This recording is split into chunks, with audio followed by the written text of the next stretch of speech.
Does the world seem crazy? Is it hard to make sense of this world? Well, that may not be too surprising if you look at some of the things that we're told. Let's look at three things that we're told regarding who we are and where we came from. Number one, we look at the idea of how the universe got here. And we're told, well, it just exploded from nothing. How did man come to be alive? Well, we're told that it rained on the rocks for millions of years, and that runoff turned into soup, and that soup just came alive and started living. Non-living matter became alive. Well, what's the point? Number three, what's the point of our being here? What's our purpose? Well, we're told there is no purpose. You just live, you die, and that's it. Well, no wonder the world seems hopeless at times. No wonder the world seems full of despair. No wonder there's frustration and feelings of futility, because this is what we're being told. No wonder the world doesn't make sense. But I wonder if we look at it from a different perspective, if we might see that the world actually does make sense.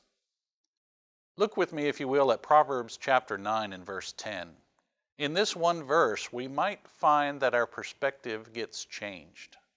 Proverbs 9:10 says, "The fear of the Lord is the beginning of wisdom, and knowledge of the holy is understanding." Is that true? Is it possible that looking at things through God's perspective, that acknowledging God is enough to bring in understanding? Acknowledging God is enough to bring in knowledge and wisdom, so that the world starts to make sense.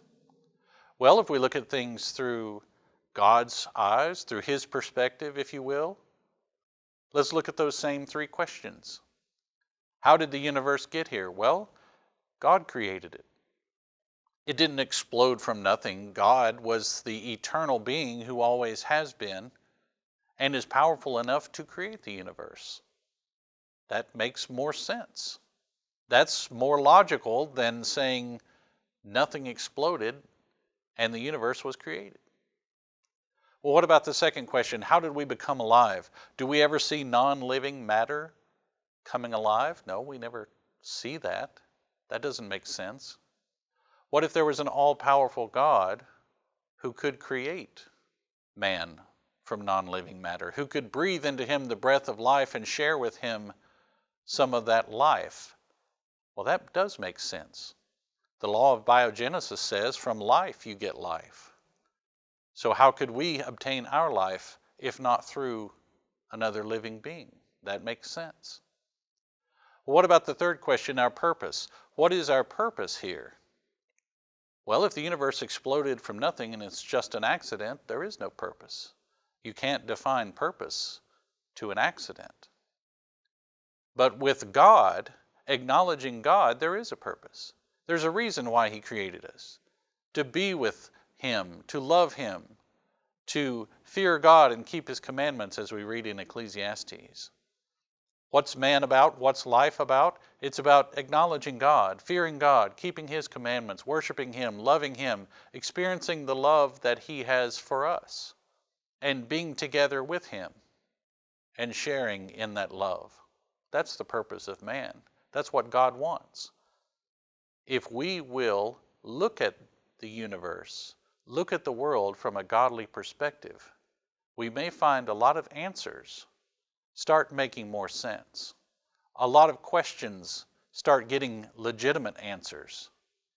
And we can fear God and keep His commandments, so much so that we can be together with Him and fulfill the initial plan that God had for us, to be with Him and to share in His love.